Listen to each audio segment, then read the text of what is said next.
আসসালামু আলাইকুম প্রিয় বন্ধুরা। বেগম খালেদা জিয়া এবং দেশ নেত্রী এবং আপসহীন নেত্রীর রোগমুক্ত এবং দোয়ার প্রার্থনার জন্য এক বিশাল জনসভার আয়োজন করা হয়েছে এবং বিশাল এক দোয়া মাহফিলের আয়োজন করা হয়েছে। ঢাকা দুয়ের পক্ষ থেকে, কেরানীগঞ্জের পক্ষ থেকে উপস্থিত ছিলেন জনাব আলহাজ আমানুল্লাহ আমান এবং ব্যারিস্টার অমি ভাই এবং বিএনপির সকল অঙ্গ সংগঠন এবং কেরানীগঞ্জের সর্বস্তর জনগণ উপস্থিত ছিলেন। এখানে আমাদের কেরানীগঞ্জের ঢাকা ২ আসনের আটি ভাওয়াল মাঠে বিশাল এক মাঠে স্কুল মাঠ কলেজের বিশাল আয়োজন করা হয়েছে। এখানে প্রচুর মানুষের একসাথে মোনাজাত এবং আসরের নামাজ পড়া হয়েছে এবং মাগরিবের নামাজ পড়েও এখান থেকে দোয়া করা হয়েছে বেগম খালেদা জিয়ার জন্য, তার রোগ মুক্তর জন্য এবং দীর্ঘ হায়াত কামনা করা হয়েছে। এখানে আপনারা সকলেই দোয়া করবেন দেশটাকে। আজকের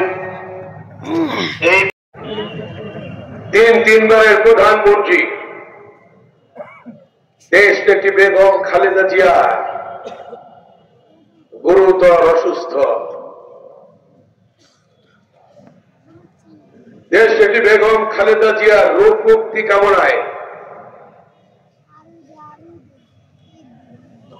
সুস্থতায় কামনায় এবং আমাদের নেত্রীকে আরোগ্য করার কামনায়, আবার সুস্থ অবস্থায় আল্লাহ তাআলা আমাদের মাঝে ফিরিয়ে দেওয়ার কামনায় আজকে এই দোয়া মাহফিলে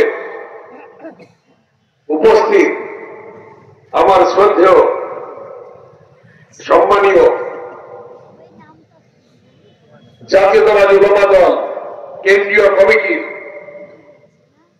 আমাদের শ্রদ্ধেয় আহ্বায়ক এবং কেন্দ্রীয় কমিটির সারা বাংলাদেশের উলামা দলের যিনি প্রধান, এক সময়ের ঢাকা বিশ্ববিদ্যালয়ের ছাত্র নেতা, আমার খুব কাছের ভাই মাওলানা কাজী সেলিম রেজা উপস্থিত আছেন। সারা বাংলাদেশের যিনি উলামা দলের নেতৃত্ব দিয়েছেন সদস্য সচিব হিসাবে,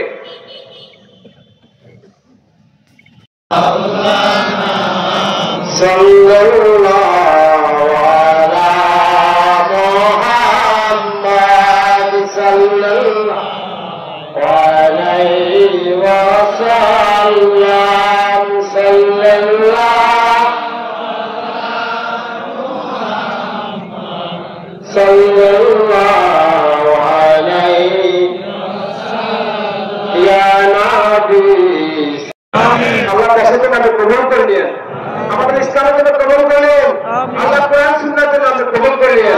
হে আল্লাহ আমাদের সবাইকে আপনি কবুলাত মঞ্জুর করে নিন। রব্বানা আতিনা ফিদ দুনিয়া হাসানাতাও ওয়া ফিল আখিরাতি হাসানাতাও ওয়া কিনা আযাবান্নার। রব্বি বিরহামহুমা কামা রাব্বায়ানি সাগীরা। আল্লাহ মেহেরবানি করে আল্লাহ কোন আকাশের নিচে বসে তোমার শাহেদ আল্লাহ হাত উঠাইলাম, রব্বুল আলামিন মেহেরবানি করে আমাদের এই মাহফিলকে আপনি কবুলার মঞ্জুর করে নিন। আল্লাহ আমাদের এই দোয়ার অনুষ্ঠানকে আপনি কবুলার মঞ্জুর করে নিন। ওগো আল্লাহ, মহান স্বাধীনতার ঘোষক শহীদ রাষ্ট্রপতি জিয়াউর রহমানকে আপনি শহীদ হিসেবে কবুলার মঞ্জুর করে নিন। আল্লাহ তার কবরকে জান্নাতের উচ্চ মাকাম দান করে দিয়েন। আল্লাহ